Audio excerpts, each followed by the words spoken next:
Ladies and gentlemen, we are live for real. We think Phil is confirming right now on X. Maybe, but maybe not. He looks like we're good to go. Turn that off, you friggin' amateur. Guys, Just we're new. casuals over here, baby. The internet is big, okay? We're trying to navigate it as best we can.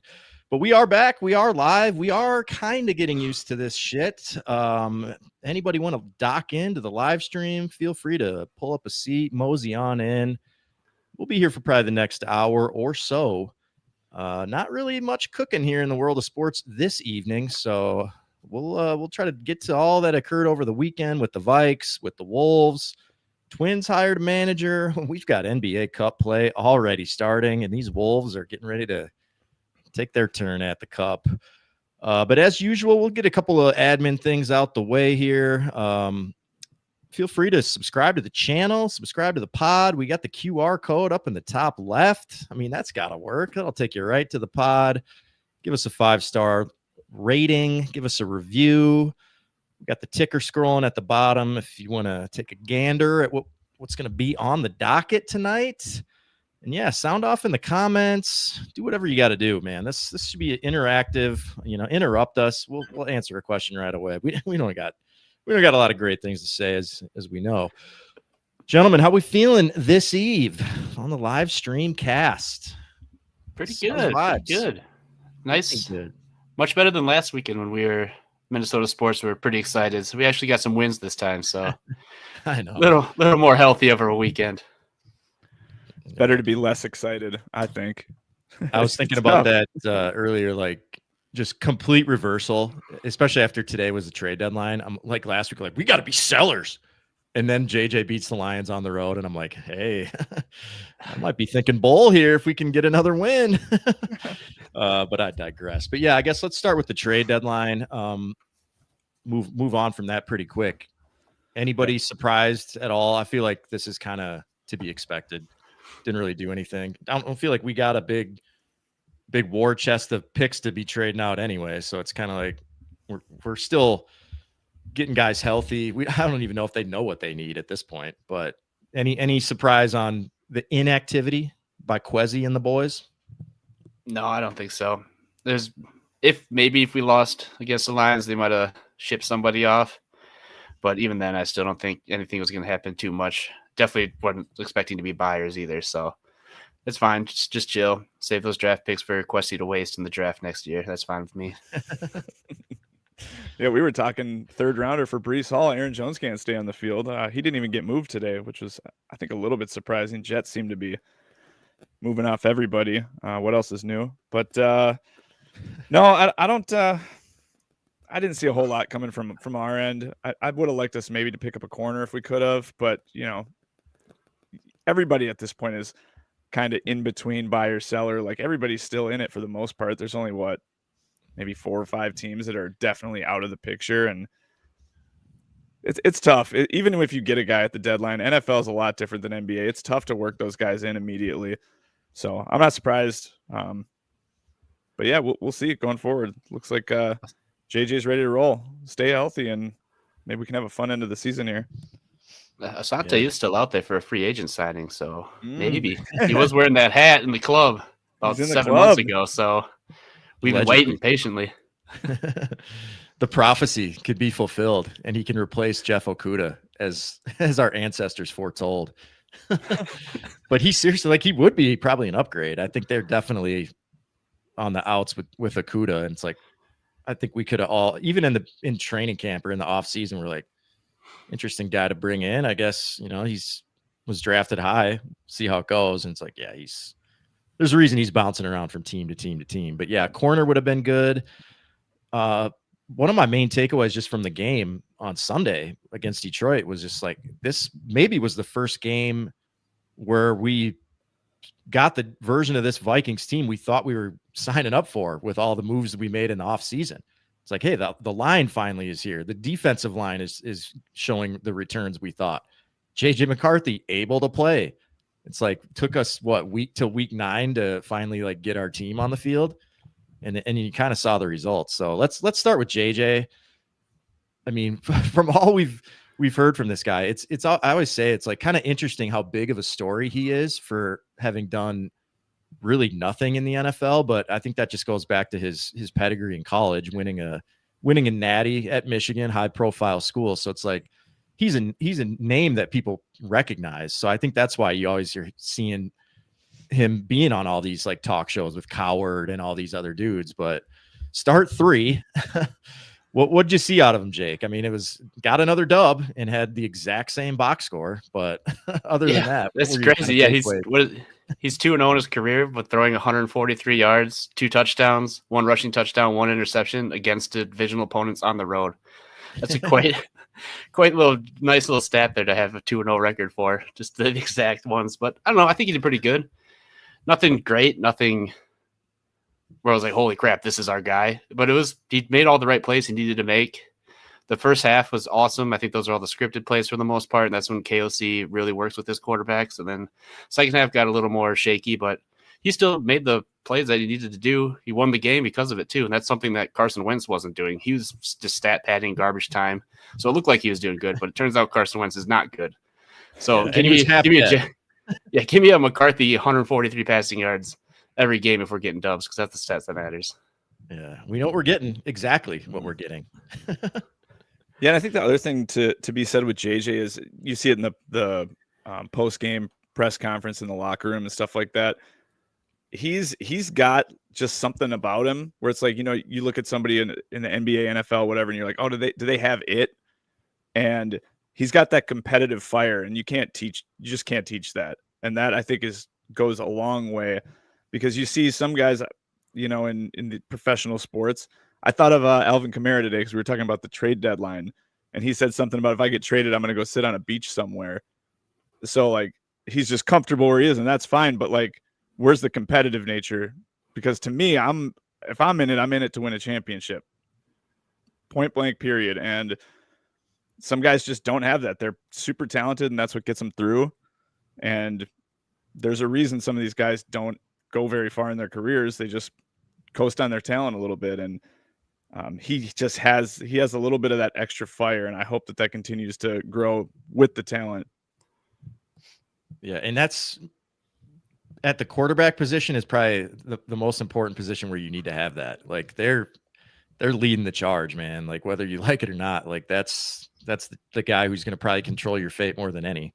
So the fact that he is all in on that kind of stuff, and like we've always heard the intangibles about him, you know, like you can't really, like when you just say someone's a winner, you know, what does that really mean? Well, I think in the context of what we've seen from him is when it's winning time, like throw aside the pick that he had or his whatever 55 QBR, like we're putting the ball in his hands, and he made the winning play to Jalen Naylor, and they had confidence in him to do that, just like he did it in Chicago, you know, against the Bears on Monday night for like the whole world to see in his first fucking game ever.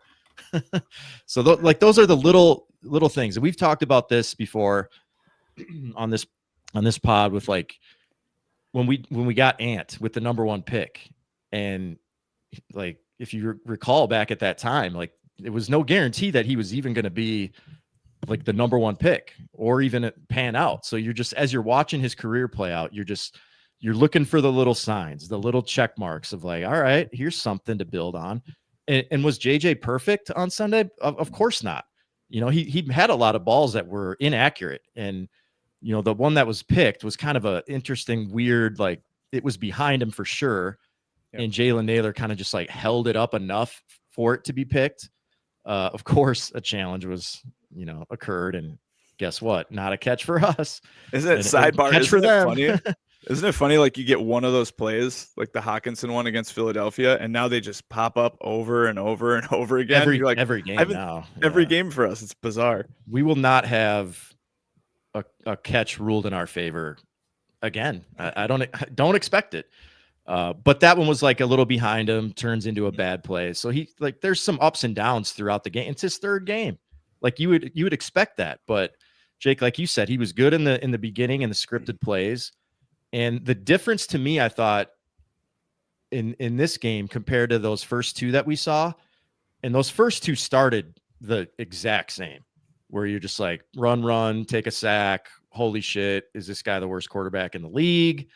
Found a quarter in Chicago to salvage it and get a dub.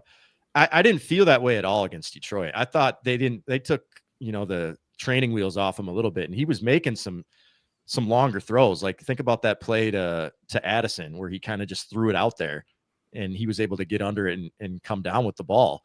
Like it was a lot more aggressive, I thought, than what we had previously seen. Do you guys agree with that, or am I just trying to see all the positive in it? No, totally agree. Yeah, they definitely opened it up a lot more and just seemed more free and loose. Nothing was like clamped down or anything like that in the offensive game. It just felt like they were just kind of going with the flow, seeing what was working, and then just keep going with the hot hand for the most part. Finally took the old training wheels off that they had the first couple weeks. That was nice to see. You just seemed more comfortable. I wonder if like the 10 days off, after that Chargers Thursday night game, that gave him a little extra time to kind of prepare. And yeah, he just looked comfortable back there. Like you said, there was a few throws that probably wishes he could have had back. There was one to Jefferson he sailed, and he had at least two or three, I think, that were just kind of behind the receiver. But I mean, that's just a rookie learning. It's not all going to be perfect. So sorry, not a rookie. It's his second year, in case anyone wants to come at us online. So I don't have his name. There is a hero out there on TikTok who I think spends his entire day going through. I mean, we only saw the JJ McCarthy stuff, but I would assume he goes through every TikTok post where a second-year player who hasn't played at all in year one is mistakenly called a rookie, and then he'll let you know in the comments. I mean, he's doing the Lord's work for sure. So we got to appreciate his service. So good. I appreciate you catching yourself there. That's very professional. Yeah. He did take another 5 sacks on Sunday. Seems high. I don't know that they had the impact maybe of some of the other games that he was in, but I mean, 5 sacks is 5 sacks, and we did have 4/5 of the line. I did see that Brandel had like a decent PFF grade. If anyone cares about offensive line PFF, it sounds like there's a possible mutiny going on with the grading metrics for that. But that's usually the issue, is like just straight up the gut pressure, and we're just fucked right out of Jump Street. But it didn't seem like that was really the case. And I think with 1 or 2 of them, he was out running and trying to extend the play and may have gone down behind the line or something like that. So I don't think they were necessarily like drive killers like we've seen. We've seen Carson take on the reg. I mean, that's one of the nice things, just going from Wentz to McCarthy. With Carson Wentz being back there, I mean, it's just pointless. Like, what are we doing here? Like, get anything in there. And I was even thinking, like, depending on what would happen with JJ, I'm like, I am still curious about Brosmer and just what can he even contribute. But if JJ is going to stack up wins, and like you just try to build off this stuff, and next week, I know it's another big game against Baltimore, but that should be a defense that you can at least come away feeling good about. Like, I wouldn't think they're going to be like stymieing him. So it's like, just start building the confidence. This is what we said. We're like, our plans of the possibility of winning the division and who knows what after that, that probably faded away when JJ went down for that stretch and we got stuck with Carson Wentz. But now it's like, well, think about the big picture. Develop this guy this year, see what you can get out of this season. And then, you'll have a lot of momentum going into next season, hopefully. And then you can start thinking, about bigger goals, like, how much can we win with this squad, after another sick draft, probably. What other I just want to point out real quick. I know there's a few people popping in and out of the pod on I don't know if it's on YouTube or Twitter, but if you got some questions, Vikes, Wolves, throw them at us. We'll throw them up on the screen and see what we can do for you. Yeah, hell yeah. Other takeaways? Anything else standing out from the game against the Lions, other than my parlay just up in flames? It was nice having Aaron Jones back. He just makes the offense move, man. He's just the offense, or the oil to our engine that just makes it run nice and smooth, man. With him out there, and of course he fell on his shoulder and hurt his AC joint, and now he's questionable for next week again. But it's just, I feel like he doesn't do a lot, but when he's out there, just everything just seems to work and just moves so much smoother. It's nice to have. And also with Gink and Cashman back on defense, those guys, they are the defense. They're like the oil too. They just hold everything together, make everybody play better, and be accountable for the spots they need to be in and stuff like that. So it's just finally getting healthy, and it's just nice to see the pieces that we're missing are actually pretty huge pieces. Yeah, definitely. I totally agree on Aaron Jones. You don't really think about it. You're like, oh, he's an older back, but he just has such a different style than Jordan Mason. So you can play them both at the same time too. They did that a little bit. I think it set up a nice fake, and maybe they threw it to Jones on a little screen pass that went like 30 yards. That was nice to see. Other takeaway for me is, it's not that I didn't know this, but Miles Price is fucking awesome. He should have had a kick return for a touchdown. Of course, we can't keep our hands to ourselves, so that was kind of tough to see that one come back. But he's a game changer, man. I think opening kick, right after they marched down the field and scored, he had a nice return to set us up, kind of swing the momentum back in our favor. And yeah, he's just been awesome all year. So big shout out to him. And I feel like we haven't had a good return guy since like Marcus Sherrills. I mean, it's been a little bit. Yeah. So it's, you got to appreciate those when you're used to having nothing out of it. And yeah, there's a hold every fucking return that we have. It just gets like, you knew that kick, but you're like, this ain't gonna work. These sirs are taking this all the way back. But yeah, dude, your take Van Ginkel being back, I was like, maybe he's the guy that just turns this defense completely around, because that he was maybe the most surprising of any of this was how our run defense showed up. And it was him being back. He was the guy, like, otherwise it was pretty much the same roster. Like, Cashman's been around for some of these bad run defensive performances, but as soon as you put Van Ginkel back in there, all of a sudden we've stymied the Lions run game, which is usually they just gash us. Like, Jahmyr Gibbs is good for like 2 touchdowns a game against the Vikes, and to lock him up was massive. So it's good to see him back for sure. And then to your point about Aaron Jones, I think that swing pass they counted it as a run, because when they spit out the McCarthy numbers, I'm like, 143.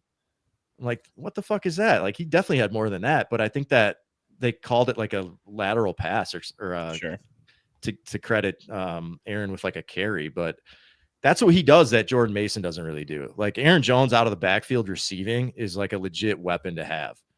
And you notice that right away when he's in. Like, the screen game's way better. It just opens up the playbook, I feel like. And then you just got to enjoy the time you have with him, because he's already out. Yeah. So too bad. But yeah, good game. Got us a win. I mean, when he plays, when him and Van Ginkel play, we're probably undefeated. So what up? Yeah, and Miles Price, he's awesome. He might be, we'll see, still a ways to go. He might be our only like Pro Bowl player at this stage, which is kind of sad, but we're not exactly putting up a lot of numbers individually this season. But big win, man. Season-saving win. What do you think? Yes, it definitely was. Yeah, just when I thought it was out, they just pulled me right back into this goddamn season and this team. I wanted to be out. I did too. I wanted to be. I'm still I'm from week 17 last year against that Lions game with Sam Darnold just totally turning into a pumpkin. I'm just like, this team just ain't it. But you just see a little bit of hope, and that flame is lit again, and I'm ready to carry that beacon all the way to the parade, or until the Neville just burns me alive once again. Either way. More likely scenario. Either way, I'm here for it. Yeah. If you drop that game, you pretty much, I mean, slim chances at a wild card, just because now you're what, 3-5. I mean, going into it. No. I mean, if they had lost. Oh, right. 3-5, right? Going into a tough game against Baltimore, and then the schedule lightens up a little bit after that. But yeah, that was huge. That was a huge win, and especially coming off the Chargers game, that was just such a disgusting, disappointing game. That was the worst game of the year by far.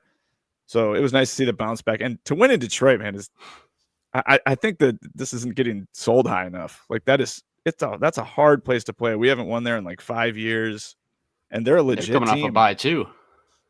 Yeah, and usually I think I read something that when they come off a bye, they score like the last, since this era of Lions football, they score like 40 a game off of the bye. I read that too when I put in my fucking parlay. Them in Green Bay. Good stuff, guys. I think you did us all a service. I have been single-handedly dragging these Packers down with my own money. I think they're 1-2-1 when I bet on them. And overall, what are they? 5-2-1. So maybe if we could do a little, sort of crowdfunding or something. It doesn't need to be much, but if I can just apply that week against Green Bay, I mean, that's not a playoff team. If I have anything to say about it, right. So, but I might have to be done. My dark magic is really, really getting dangerous. But 4-4 as it stands today, 500 record. 500 record also on foreign soil, going 1-1 on our Euro trip, but sitting at the 10 seed, 7. There's a gang of teams, or a couple teams 5-3. We've got Carolina at 5-4. Like, just being in that division, they might be just hanging in there to the end in the wild card race. Just they'll probably get the Saints and Falcons again. Tampa Bay division games get weird, but I mean, we are last in our division, of course. The NFC North we didn't know for a little while there. It looked like maybe it wasn't going to be as tough as we thought, but every team is live, like still to even win the division. So, I mean, it's tough. Detroit and Chicago 5-3, Green Bay 5-2-1, and they're playing Philly on Monday night. So they might get dropped back down again. Who knows what version of Philly you're going to see. And that's my version of Green Bay you're gonna see. I'm bitching about like these parlays because all I do is like we got a 14-point favorite Green Bay. I'm just stacking a few like monster favorites together. And the lesson learned here is like all these teams are fucking terrible. There's like one or two good teams, really, and there's one or two really shitty teams. And then everything else is like, a bounce of the ball goes the wrong way, or Jordan Love just decides to start throwing punts up in the air. And we got a ball game. So like, I think a lot of these teams are really close is kind of the takeaway. And, like this was kind of our tough stretch. We thought Philly would be tough. We thought the Chargers would be one of the gettable ones. And that was like one of the worst games in like the KOC era. So that was sweet. But then you bounce right back and beat Detroit, which we all had penciled in as a for sure loss. So it's like none of this shit makes any fucking sense in the NFL. We've got Baltimore and Chicago at home for these next two. We visit the Swine. We take our annual pilgrimage to Seattle after that. And then it's Mariota, Dak, Jackson Dart. I mean, like, if JJ can just continue to build on this, like we should be expecting to at least be in the mix for a wild card spot. Sure. I think is kind of fair to put out there. So, but as soon as you get expectations, it's like golf, like we were saying, as soon as you get some expectations, they'll pull the rug out underneath you. So either way, it's like we're building off of what was a national disgrace on Thursday night against the Chargers. So we're back. We're back and we're thinking bowl. And of course, Lamar's back too. So we got to deal with his mess. Set the parade route until next Sunday at like 3:15. Yeah, we'll be all right. Maybe that's the other thing that's worth pointing out. 3 straight noon games. Oh, like finally some normalcy. Yeah, in a routine. And then of course we have just play on Christmas. All right, that'll put a bow, I think, for Vikes. Unless you guys got any other takeaways, empty the notebook, any stats, any last words on the Vikes before we move on? No, I don't think so. Good, great, grand, wonderful. All right, let's talk T-Wolves. Gutsy win in Brooklyn last night, and just another horrifically officiated ball game by the Sirs. They just came out with an axe to grind, and they're just gonna be like, you know what, we're just gonna call. We're gonna have 60, 70 free throws here tonight, guys. So just buckle the fuck up. So that was bad. I think, what are we sitting at? 4-3 now after, kind of a choppy up and down start. Losing Ant third game just kind of makes everything weird right out of the gate. And then, of course, we're right in the 6th seed, flirting with play-in as we always like to do. But he is now upgraded to questionable tomorrow for our one matchup this year with Cat Towns in the Garden. So you would think he's going to try to play for that, wants to be available for that game. Jake, do you think he's going to play? I mean, our training staff's not going to have anything to say about it. But That's what I was gonna say. Yeah, knowing Ant and knowing this training staff, there's no doubt in my mind that he's playing tomorrow. But I would hope that he would sit one more game and then just save it for the start of the Cup on Friday. But if he's ready to go, man, fire him out there. Whatever. He's been hurt every week for this whole career, so I don't see any reason to stop doing that with him. It's Madison Square Garden. I mean, I almost feel like this is maybe the target game they had for him. I know they said, did they say 6 games? They said 2 weeks, and I think there were that many games in there, right? 8 games, right? But when you're 23, 24 years old, like that stuff seems to heal a little bit quicker. So I think we're going to see him out there tomorrow night. I feel like a big stage, big game. I think he's going to be ready to rock. Yeah, it's on ESPN too. Right. Not that maybe he doesn't care about that. It almost makes me think that the 2 weeks was a generous time frame anyway. I mean, even if you looked at the Pacer game when he went out, like you didn't see anything. There was no grimace or anything. It's just all of a sudden he's out. And then you hear, a couple weeks and then they'll reevaluate or whatever. And I mean, he was out shooting threes. I don't know if you guys saw that before the game last night. Like the lights were out and they were doing like the Nets intros, which how pathetic must that be? Like to have those 5 guys announced and like, are we supposed to get hyped up with the lights out? Like what's going on here? But he was over in front of our bench in his slippers, just like shooting threes, looking pretty much normal. So I think they were just kind of like, let's just be cautious.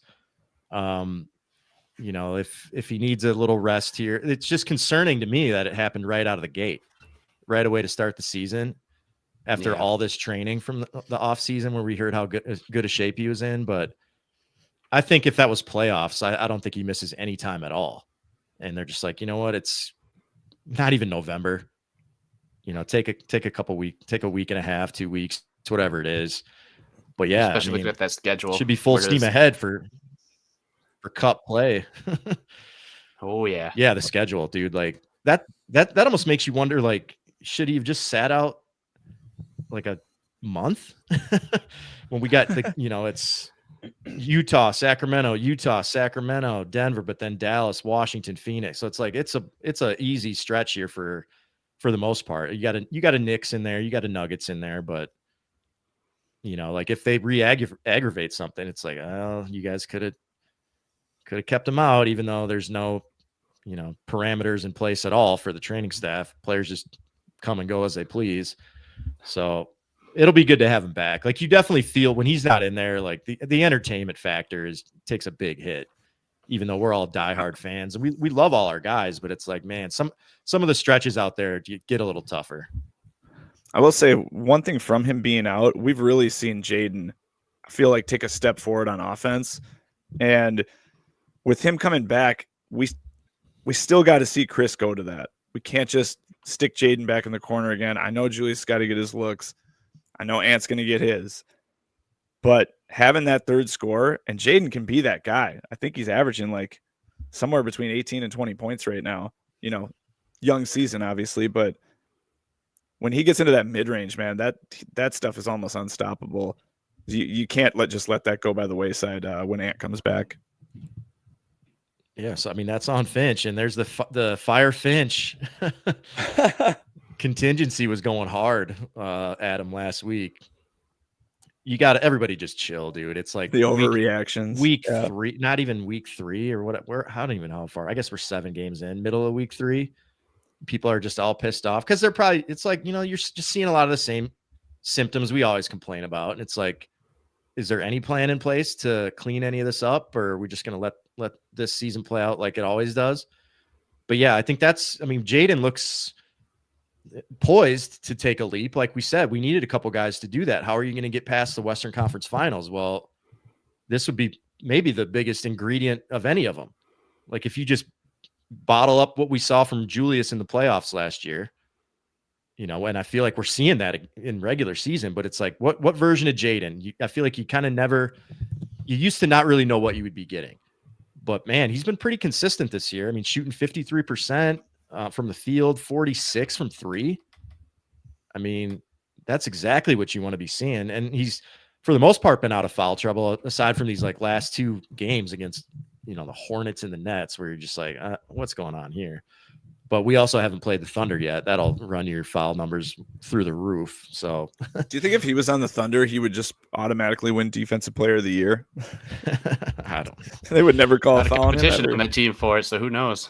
Oh yeah, I mean, Thought you pushed Wembanyama's to the going to get it every For year sure. until Yeah, he yeah, doesn't yeah. want to play basketball anymore. But aside from him, yeah, that's a good point. But yeah, it's like, how are we going to get that version of him? Is that on Finch, you think? Call more I think plays instead of the chips Yeah. fall where they may offense? Yeah, you definitely have to call more plays for him. That's the biggest key. I mean, if the defense is just going to zone in on Ant and Julius, like obviously we can still be a very good team, but if all of a sudden there's a third option to where it's like, wow, we can't leave this guy alone anymore, especially the way he's shooting from deep as well. I really think that Finch has got to at least drop, I don't know, 2-3 plays every time he's in the ball game, just to get him acclimated and keep a little streak going. Yeah, I think Yeah. the main thing with Jaden, it was Jaden and Jules last year. It was just the mental game. The second they make one mistake, miss one basket, they're just done for the game. Like Jules would just go into his bowl in a china shop, just run to the paint, throw for turnover, or try and back someone down, and someone just sneak the ball out from him. Or Jaden would have his 0 for 25 streaks from 3-pointers. You're just like, what are these guys doing? Like, why are they even on the court? And I kind of feel like that's what Nas is in right now, is just a mental grind where he's just frustrated the second he makes one mistake. So hopefully they can come through with it. But as of right now, Jaden and Jules both are just dominant, mentally strong. They make a mistake, they're fine shaking it off right away, going back down court. So I don't know. I feel like it's good, especially Jaden at the top of the key right now with Jules up there. So if Ant's up there, you have a 3-man little triangle offense, maybe we'll see. Who knows? But Yeah, Isosceles? I don't know. Yeah, I think they're both just, I feel like, getting to their spots, and they're taking good quality shots. Like I don't know that was always the case. And definitely for Jaden, you feel like sometimes he would try to force his offense. They're playing a little quicker. You see Jaden maybe in transition, realizing some opportunities. But again, it's small sample size, but Jace Frederick had a good tweet here earlier today. If you don't know him, he covers Pioneer Press, covering the T-Wolves.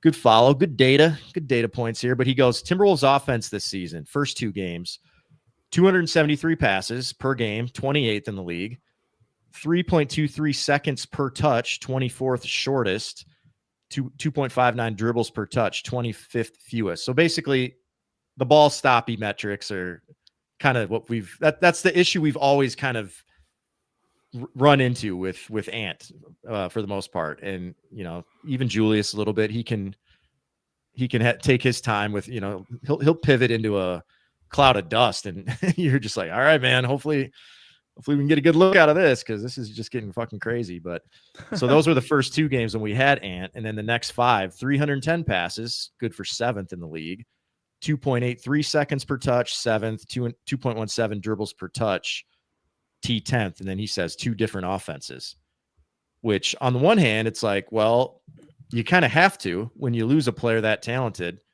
you better be running some move the ball Spurs style offense. But like, Ant's one of the best isolation players anyway. So it's like, sure, those passes are down. I guess people are holding the ball more and whatever you want to say, but it's like our offense, we were still scoring a bunch of points. So it's more, the defense has been the biggest issue, I think, through the first 7 games or so. Especially Nice the non-Rudy moments. Right. Yeah. And so I mean, everybody's kind of freaking out about the defense, and the numbers don't look good. I know they'll lock in. To me, it's more of an effort, concentration. You saw it on full display in that Laker game.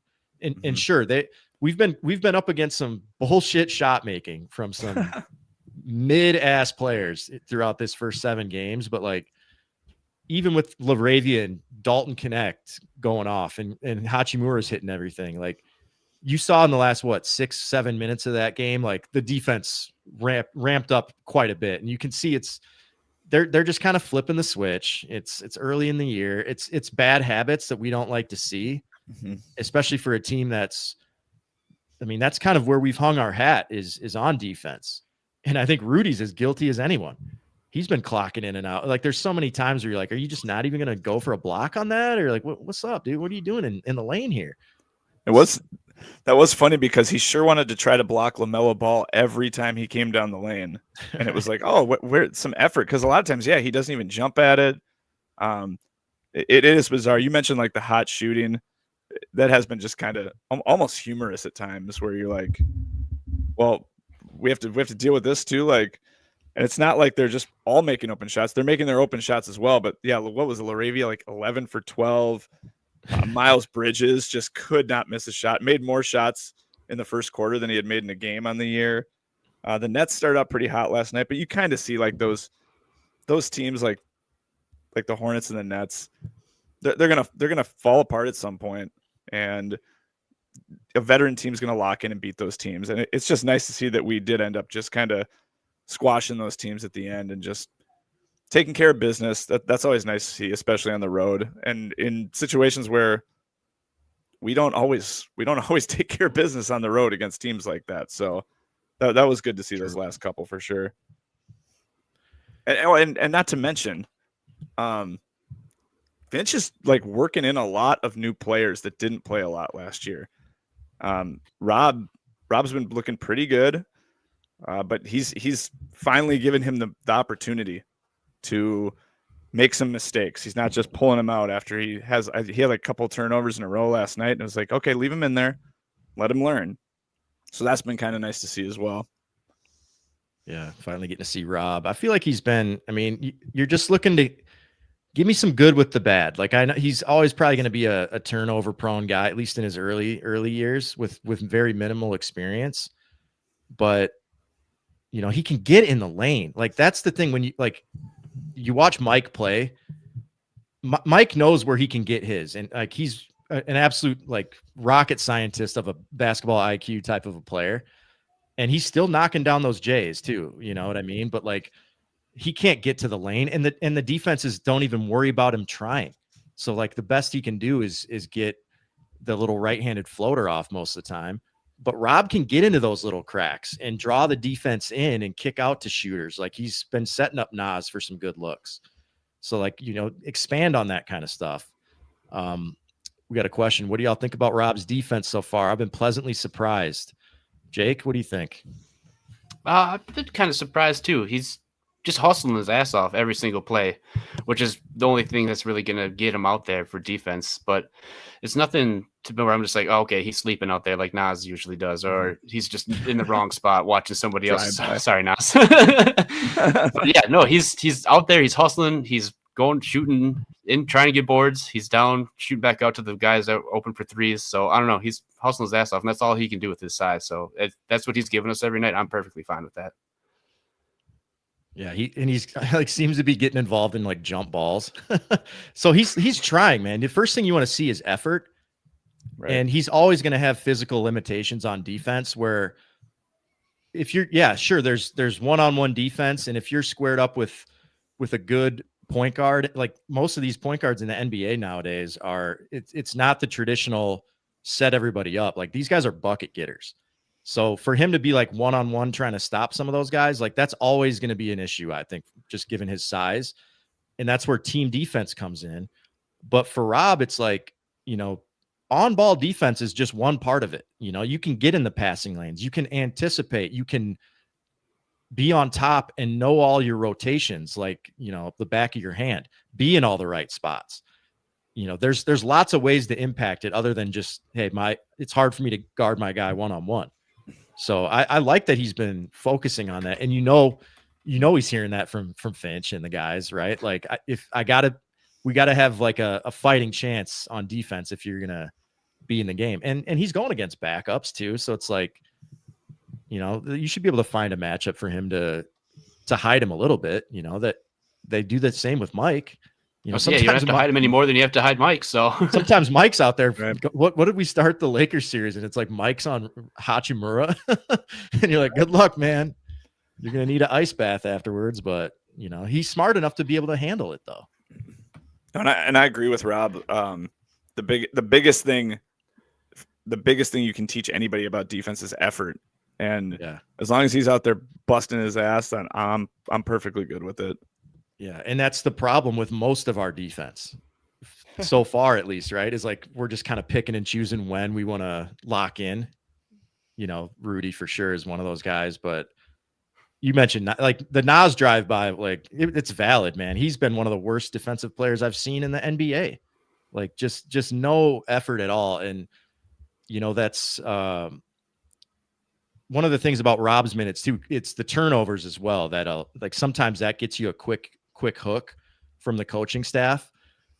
But it's always interesting where, like, you know, Rob will have a couple turnovers and it's like, oh man, then you see Mike, he's heading to the table to check in. But then on the one hand, like Dante can turn over 6 times. And it's like, whatever, you know, it's like, we're kind of playing favorites when it comes to that a little bit, but you're right. I mean, to your point of, you know, all these different lineup combinations we're seeing, like they're still trying to figure out. Our bench has really struggled.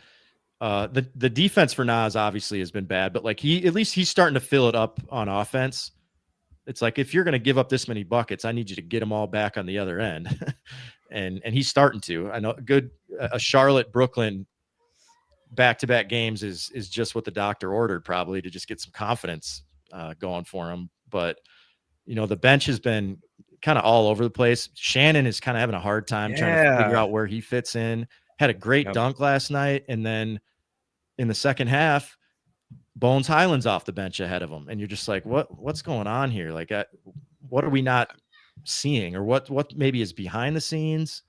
I feel like he misses Ant. I think Ant is a perfect part A and B to each other, like the yin and the yang. Like, he just works well with Ant on the court, I feel like.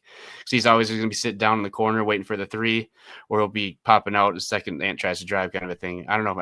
I think like Ant is like the big part of why he's just kind of just lost right now. Because I think he's trying to do a little too much, just trying to be too much of a playmaker. And it's like, buddy, just chill, man. You got your skill set.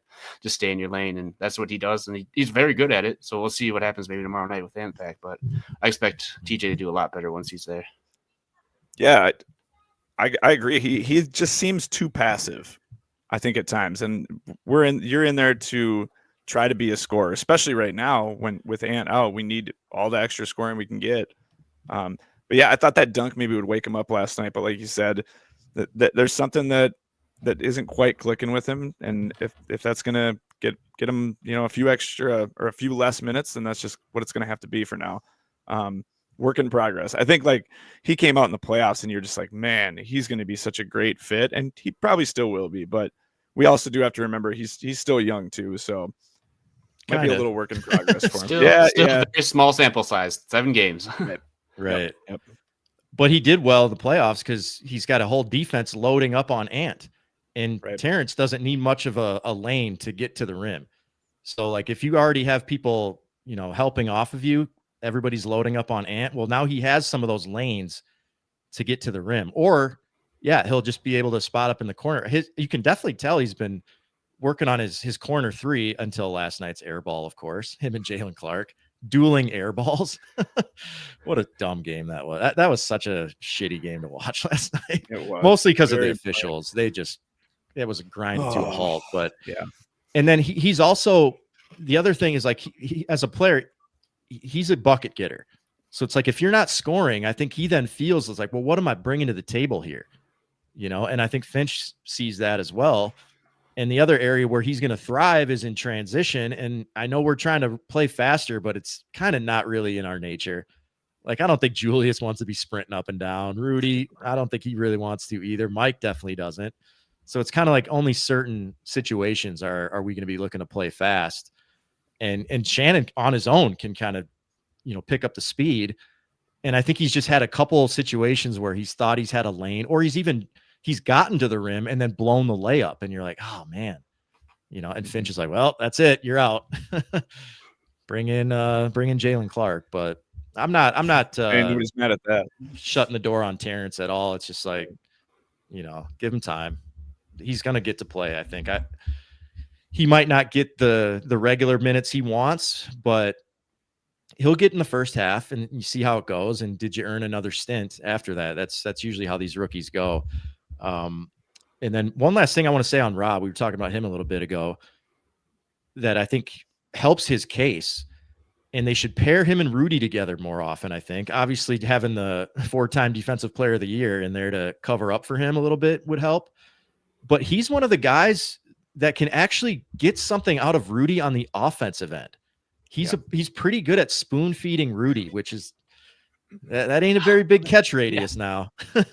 So like he's been having a little bit of success where he's been able to get him some easy dunks, right? And that gets gets him going on the other end too. So that's one thing I'll be looking to see. And yeah, just the defense, just kind of put a bow on that. Like how much of it is it effort? Is it personnel? It's usually a combination of different things. I'm very interested to see what the effort level is looking like tomorrow night in the Garden against the Knicks. So I would expect Ant to play. If he doesn't, not the end of the world. I feel like we should still be able to play some good defense there and keep that a competitive game. But let's start dusting the cobwebs off and playing a full 48 if it's no trouble. Hey, how are we feeling about Rip Hamilton DiVincenzo? We think you should keep that mask for a while, or what do you guys think about that? I wish we could get a full all three guys out there in mask at the same time, because Rob had one for a couple of games. Rocco's, I think, still has his down in Iowa at the moment. But if we could get all three on at the same time, I think that'd be pretty nice. Oh. Yeah, save it for the Western Finals. Mask up, everybody. Oh man, that'd be crazy. It's weird how we've had three of those in like a month. I mean, they got to have that process streamlined, man. I think Dante's got a new one coming in tomorrow. We'll have to see how that looks. And how Rudy has not had a mask is pretty unbelievable too, for how much he gets hit in the face and head every game. Yeah, that is a miracle. He must just be getting hit straight in the back of the head every time. I mean, we see it. It's like once a game. It's tradition. All right. We were singing the praises of Rob, and I'm liking what I'm seeing. I mean, it's good to get him out there for sure. When Ant's not playing, he's a draw. We invested heavily in him, so getting him out there finally is good to see. But across the league, this John Morant situation, I know it's X. It's not the new. It's not being reported, but people are starting to kind of be like, "Hey, this might be a fit with the T-Wolves here." Feel free to force your way out of town anytime. It feels he's doing a pretty good job of that so far. Yeah, he definitely is planting the seeds, but got me thinking, like, point guard's been an area of need for us now for a little while. So it got me thinking, the Ja stuff would be good. I think we would all welcome him here, depending on, what we're giving out. But it got me thinking, just let's blind ranks. There's been a lot of point guards getting thrown out there. So we're going to blind rank 5. You two guys are going to do this, not me, because I'm a casual. I don't know shit.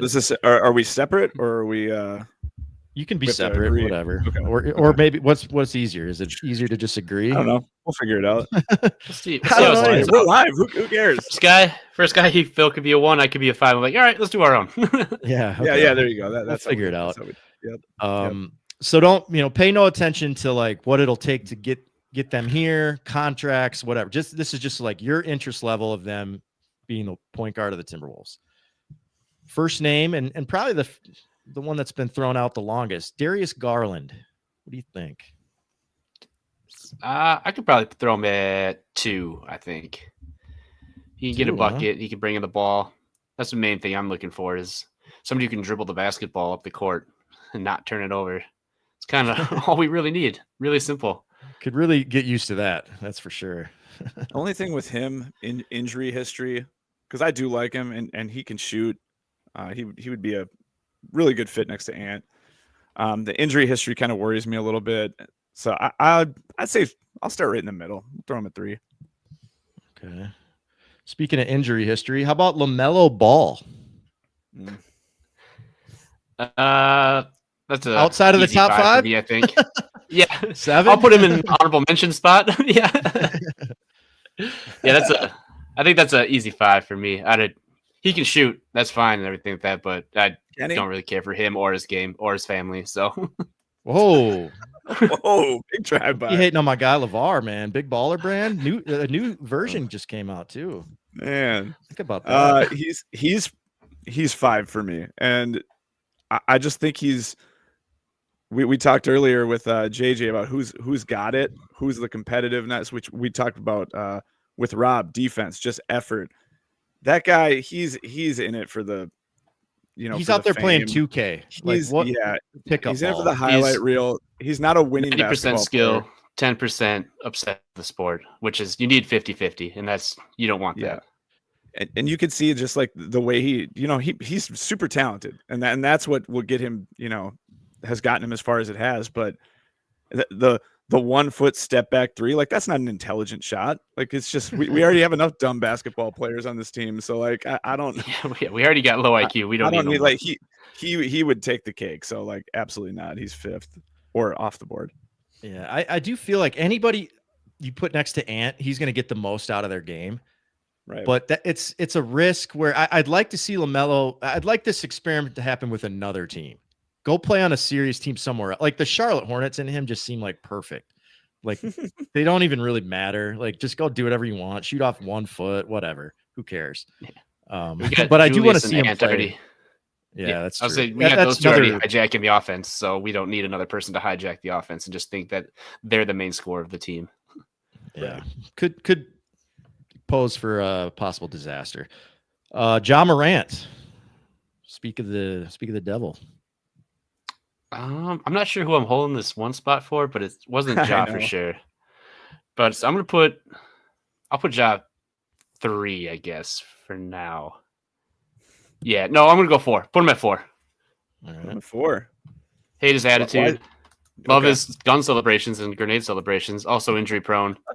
I don't know. He's just more of a look at me guy, and we need a team. So I don't want that on my squad. I would take him though. Don't get me wrong.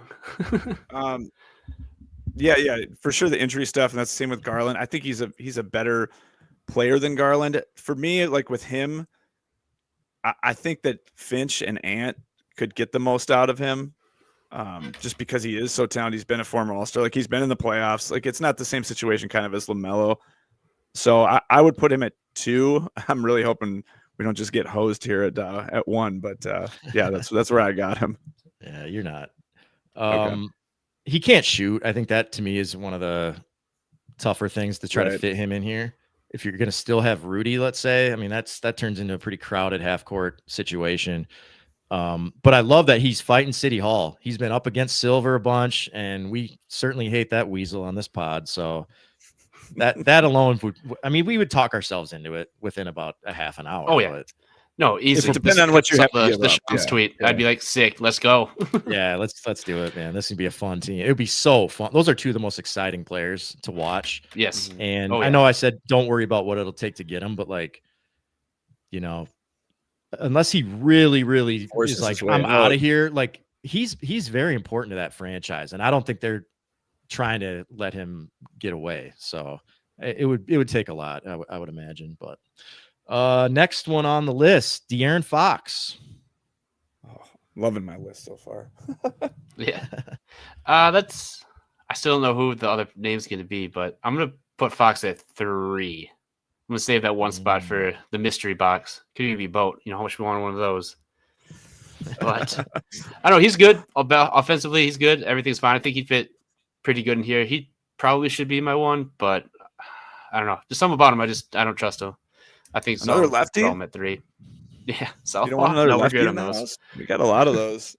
4. I just it's funny. Like all these guys, they all just have these injury problems, and I don't know. I feel like he probably is actually going to be cheaper to get than people think. But in the NBA, you have to match contracts, so it's not just about.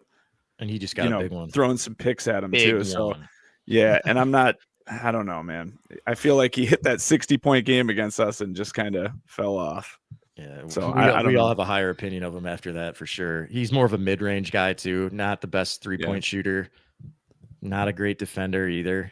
And just got a big contract. So it's like, is that a good investment of your money? And I think the Spurs, you said that it would be easier to get him. I don't know, like they obviously didn't think they were going to be able to get Dylan Harper. And now they're kind of Right. like, are we stuck with this guy? I guess we sign him and try to, figure it out later. But yeah, I wouldn't be, of the names we've listed, he might be the last. He would probably be my fifth. I would be in for the LaMelo Ball nonsense, but I'm a big baller Circus. Graham, Yeah. long time supporter. Apologist. And then the last one, Jordan McLaughlin. Done. Easy number one. No, you guys, yeah, I should have done this. I didn't really think We about nailed Jordan, it. but the last one is Derek White. Derek White. Yep. Yeah. You Oh, guys okay, both, yeah. did it right. Yeah, that's so, got to be number one. I feel that's almost too easy. yeah. And Yeah, that was it. If you would have just thrown him out as the first one in this whole list, I would have put him at 1. I just think, like, if you're just talking just a fit, man, he would be perfect on this team as your starting point guard. Total plug and play winner. Yeah. We saw the Celtics, incorporate him into their championship team, and he made Team USA and played ahead of Tatum because you can just throw him in anywhere and he'll be a winning player. And he's got basketball IQ. Like, he would be perfect. That's why it's funny to even have Derek White and LaMelo Ball on the same list. The basketball IQ is so far. That's why I'm glad I did 1 and 5. It's just complete opposites. Yeah, they started bad, Boston. They're up to 3 and 5. So I don't know that he's gonna be very tough to wrangle out of Boston. And whoever does is gonna have, if it happens, they'll have a lot more assets than we will. Yeah. But hey, they got Minot and Garza. They like Garza. Our scraps, Yeah, they're maybe Minot and Garza. They can sell digging in our trash for a while.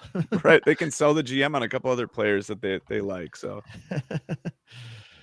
yeah, we'll see. I don't think anything's gonna happen in season. If anything, it'd be at the deadline, but unless there's some sort of major injury. But if that happens, I feel like we're just gonna proceed as is and then maybe address it in the off season. But fun times, big game against the Knicks, and then big cup matchup Friday against the Jazz. And Kevin Love, dude.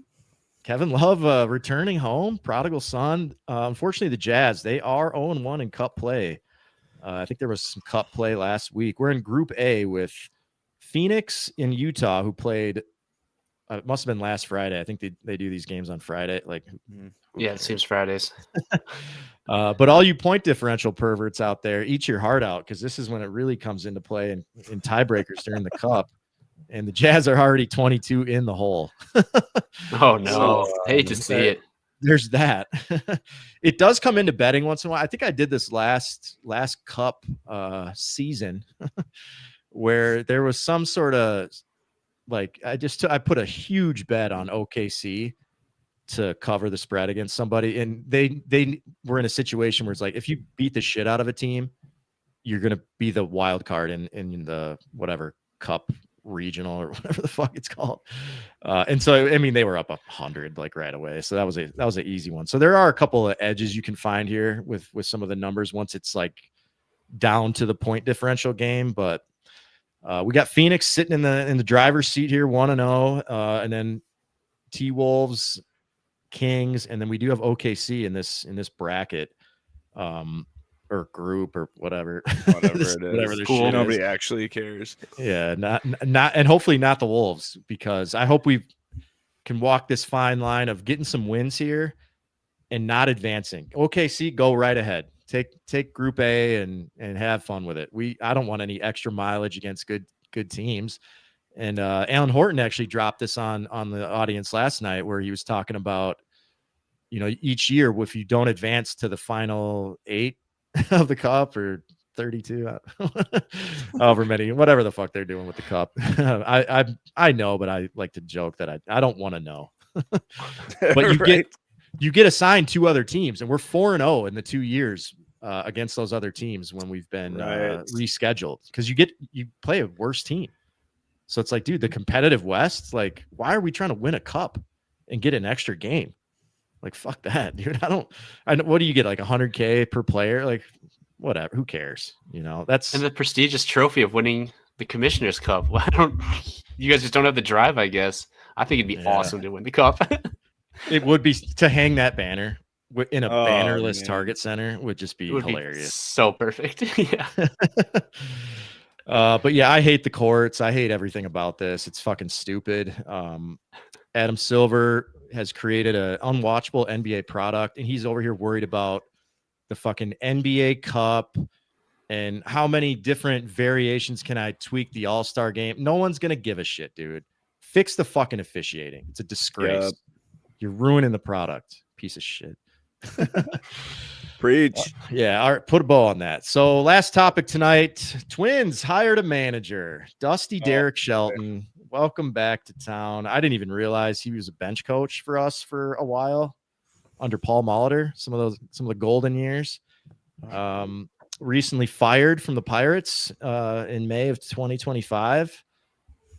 Did about 5 years with them, so pretty sick. Managerial record of 306 and 440. So that's, I mean, Perfect. That's right in the Pohlads wheelhouse. Oh man, Jake, are you going to give Dusty Derek a chance, or what are your thoughts on the hire? No, this is just a bridge manager, I believe, until eventually we get somewhere down the road where this team has been sold and we have new ownership, then we can actually start trying to win games. But yeah, this is just the laziest signing I think I've ever seen in sports history. It just fits perfectly. A soft hire? Hey, this is a very soft hire. This is hey, you want to make $1 million a year and sit on a bench and watch some baseball for us for a couple of years? We won't fire you, we promise, because we don't really care. So just come hang out. Just try not to piss the fans off any more than they already are, and we'll just call it good.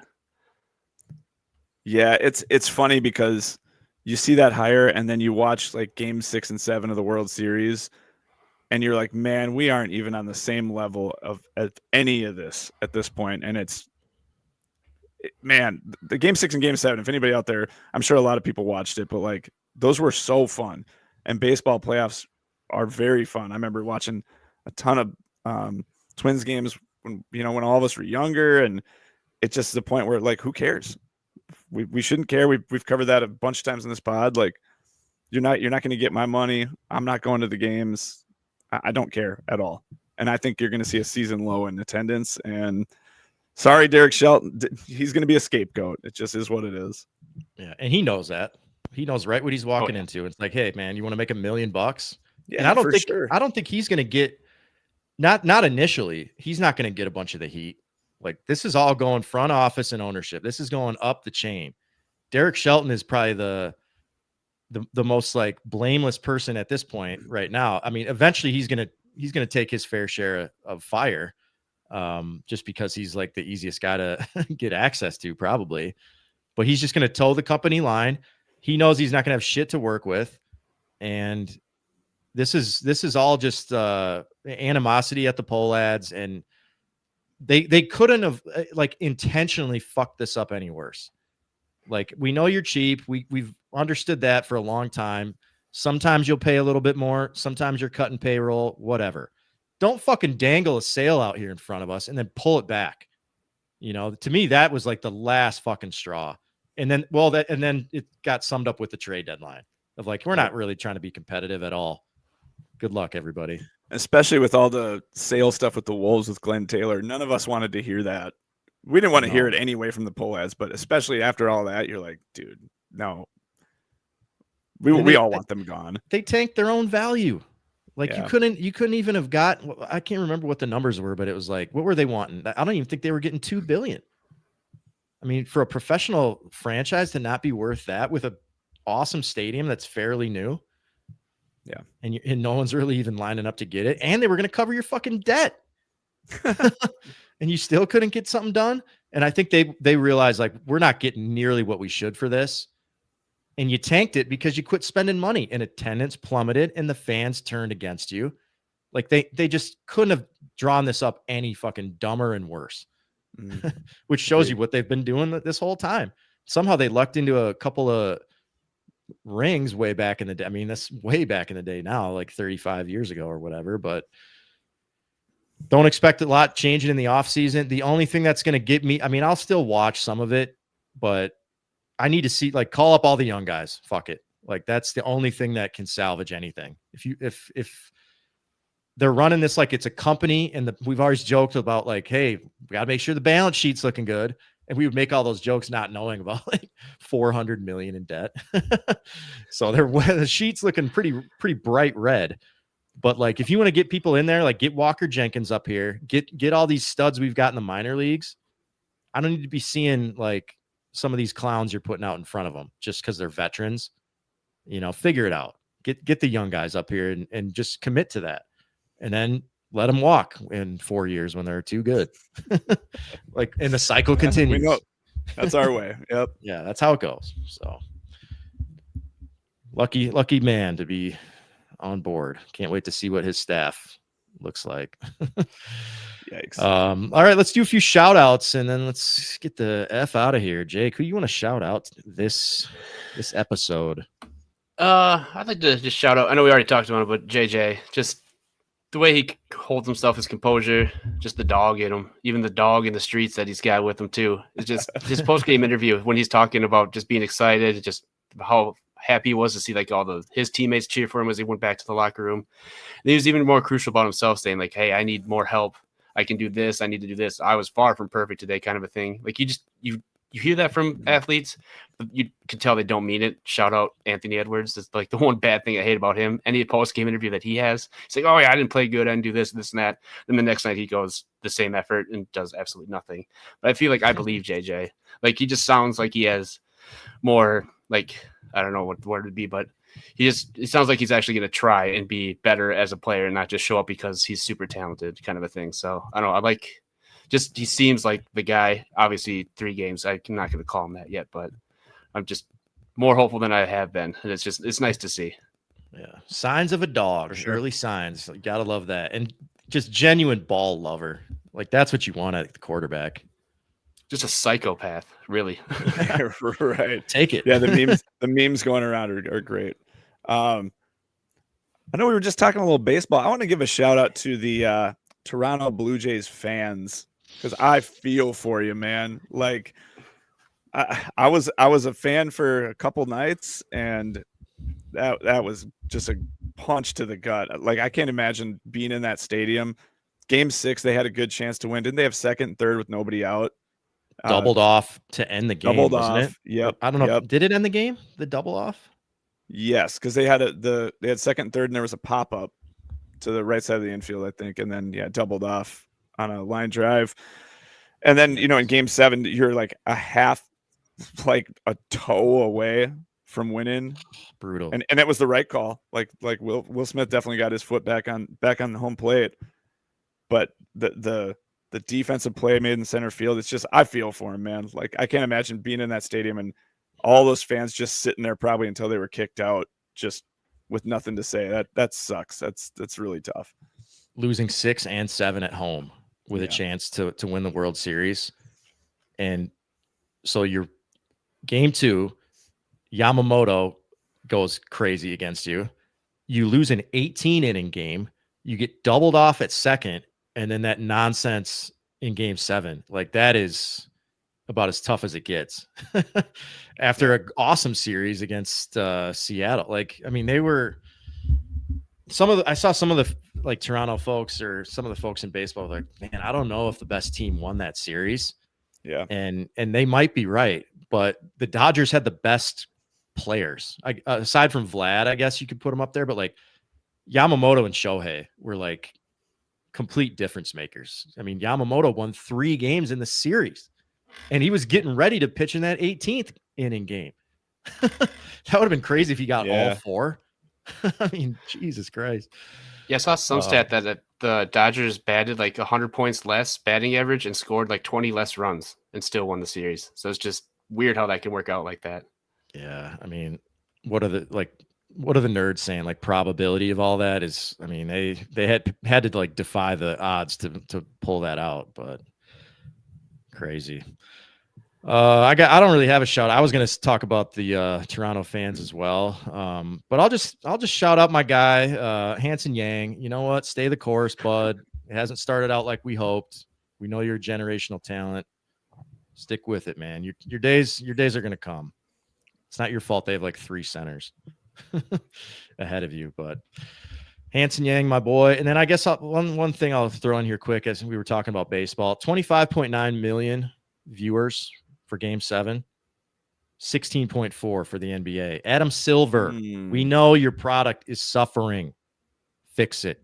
We're seeing the data plain as day. Game 7 versus game 7. And baseball numbers haven't been through the roof by any stretch either. No, So definitely fix not. this flopping, fix this bullshit. We're at the end of our fucking rope, bud. And this cup ain't gonna do shit for it. It'll probably have the opposite effect. No, not at all. Anytime I can take a swing at silver, I'm gonna do it. Don't be coming up to Minnesota either. Nobody wants to see your ass here for what those sirs did last night.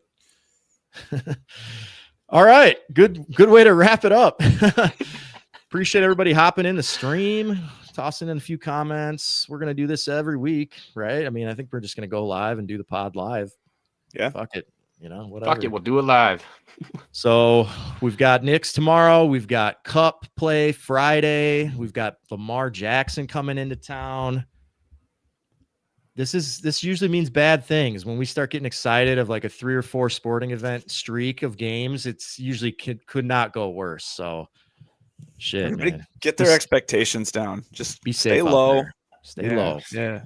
Work hard this week. Work extra hours this week. Stay out of it. Stay out of Don't the fray. do that.